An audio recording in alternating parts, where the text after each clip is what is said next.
What is scarier? A man in a cape who can melt your face off with laser eyes, or a man in a white suit with a gold cross who tells you it is God's plan? Because The Boys Season 5 just introduced both, and somehow the guy with the cross is more unsettling. His name is Father. He is played by Daveed Diggs.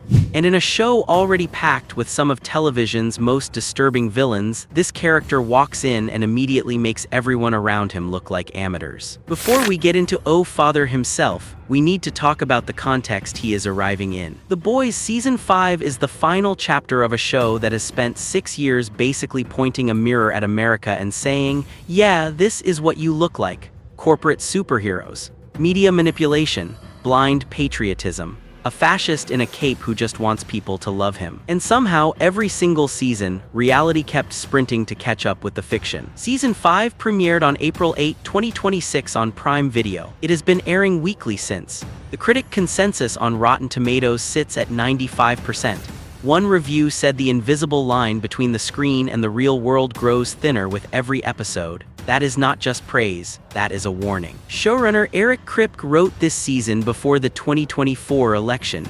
He has publicly described being unsettled by how closely the show now tracks actual events. He called it troubling, not thrilling, troubling. Here is one specific example that people cannot stop talking about.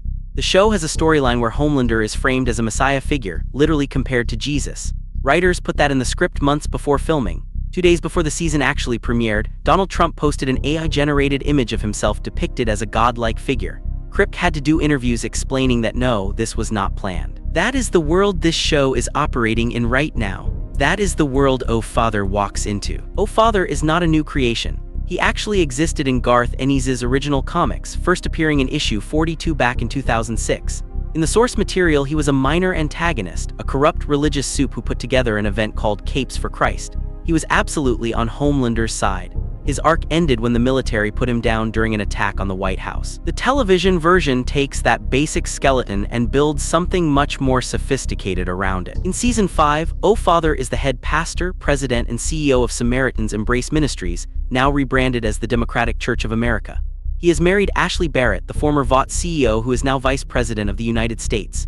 Together, they met at the National Prayer Breakfast, which is either the most romantic origin story on television or the most terrifying, depending on how you look at it. His powers include sending out powerful sonic waves when he preaches.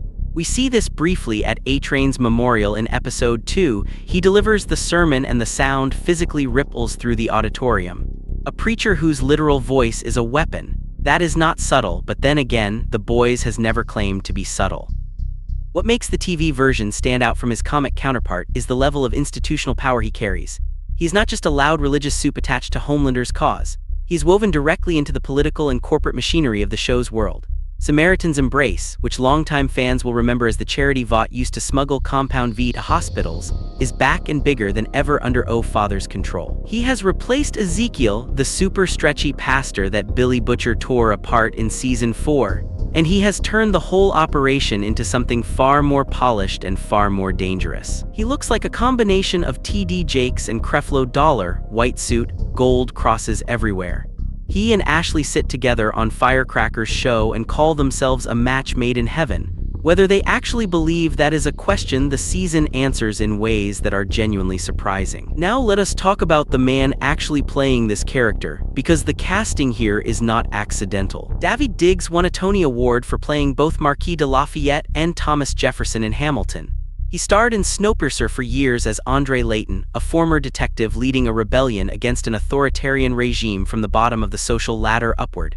He has been in Invincible. He voiced a character in The Little Mermaid. The man is not lacking for range. But here is the thing that makes this casting decision feel almost surgical. In Snowpiercer, Diggs played a man fighting against a system of oppression.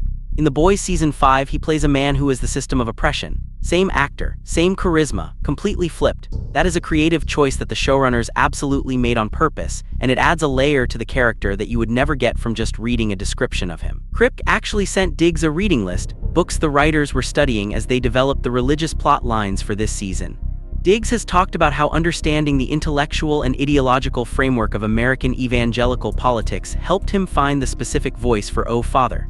This was not surface-level research. This was a serious character study. And Diggs himself has been direct about why he wanted this role. He said he loves the show because it is smart about how it deploys its storylines. He said the rise of the religious right in American politics is at least 50 years in the making. He said the dissolving of separation between church and state is not new, it just stopped being hidden. Being part of a show that illuminates that process was the draw for him. That context matters when you watch his performance. Oh Father is not just a villain who happens to be religious. He is a specific argument about how power operates when it wraps itself in sanctimony. Here is where it gets genuinely fascinating, and this is the part I keep thinking about after interviews with Diggs started circulating. When asked about Oh Father's core motivation, Diggs did not say power, he did not say control. He said the character is a hustler. Religion just happens to be his particular hustle. Think about what that means for a second. Oh Father has convinced himself somewhere deep down that what he does is genuinely good for people. The only way to prove God is good is to demonstrate that his own messenger is doing well. So his personal success becomes proof of divine approval. His financial prosperity becomes theological evidence. When Homelander presents the best opportunity for the church to grow, that alignment is not corruption. In Oh Father's internal logic, it is divine guidance. That psychological architecture is not invented. That is exactly how a certain strain of prosperity gospel theology actually works in the real world. The idea that God rewards the faithful with material success. That wealth is a signal of righteousness. That institutional power proves divine favor. It is a closed loop that is nearly impossible to argue against from outside it, because every counterargument becomes evidence of spiritual failure. The show is not satirizing something exotic, it is modeling something that exists. And VOD is actively using this architecture. Samaritan's Embrace is back because Compound V needs a distribution network. The church is the packaging, Oh Father is the label. The product is still the same stuff that has been manufacturing sups in secret for decades. He has taken the place of Ezekiel, who, again, got torn apart, and turned the whole operation into something more politically integrated than it has ever been. Let us talk about Ashley Barrett for a moment, because her arc this season is doing something that the show has rarely done before. It is making you feel genuine sympathy for a character who spent 4 seasons being an enabler of everything terrible. Ashley started as Vought's head of PR. She was the one managing crises, spinning disasters, and keeping Homelander's public image intact through increasingly unhinged situations. She got progressively more broken down by the role, and by the end of Season 4 she was clearly a person who had lost most of what made her herself. Then Season 5 brings her back as Vice President of the United States, married to Oh Father. Here is what Diggs said about their relationship, and I think this is the most interesting character detail in the entire season. He called it his favorite choice the writers made. The marriage started as a political arrangement, 2 people who needed each other's connections, an arranged marriage by another name, but over the course of the season they actually fall for each other. Genuinely, the more time they spend together, the more real it becomes. That is a deeply human story dropped inside a show about laser-eyed fascists and corporate superheroes, and it complicates Oh Father in a way that makes him harder to simply dismiss. He is not a cardboard villain, he has real feelings, real attachments, he cares about something. Which actually makes him more dangerous, not less. Because people with genuine personal stakes tend to fight harder to protect the systems that keep their lives intact. We have to spend some time here, because this is where The Boys Season 5 becomes something more than prestige television. Firecracker has a scene in the season where she pitches a complete theological rebrand. Strip away the parts of Christianity that do not play well anymore, turn the other cheek, care for foreigners, help the poor, and replace it with an America First religion. America as God's government, Americans as the chosen people, manifest destiny repackaged as divine mandate. Viewers and critics described watching that scene as deeply uncomfortable, not because it was outrageous, because it was familiar. The religious right as a political movement has been building in the United States since the late 1970s. Jerry Falwell's Moral Majority formed in 1979. The merger of evangelical Christianity with Republican politics has been decades in the making. What The Boys is depicting a figure like Oh Father using religious authority to provide cover for authoritarian political consolidation is not a hypothetical, it has historical precedent. It has current practitioners. The show was written before the 2024 election. Trump's second term began in January 2025.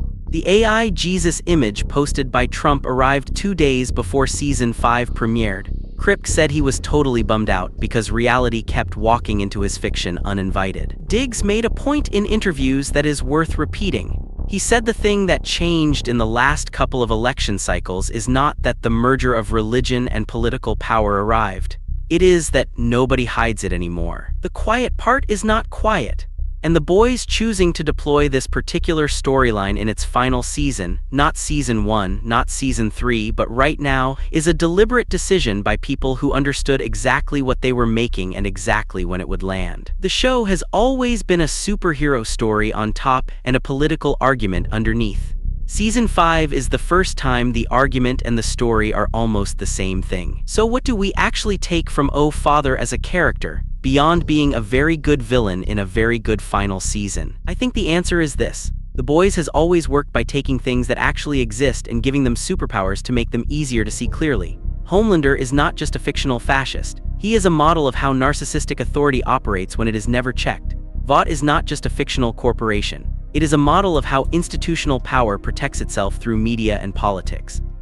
Oh Father is not just a fictional corrupt televangelist. He is a model of how religious authority gets absorbed into political power structures, not through conspiracy but through mutual benefit. He is not deceived by Homelander. He has made a calculated judgment that this alignment serves his congregation, his income, and his own sense of righteousness all at the same time. The fact that it also serves his ego and his ambition is something he has organized his entire theology around not noticing. That is a very specific and very real mechanism. It has been operating in American public life for 50 years. The Boys just gave it a white suit, gold crosses, a sonic superpower, and Daveed Diggs's voice. And maybe that is the point. Sometimes you need a fictional version of something to really see the real version clearly. If you have been watching Season 5, I want to know what moment hit you the hardest. The comments are right below, and if this video gave you something to think about, the subscribe button exists and it will not hurt you to press it. We will see you in the next one.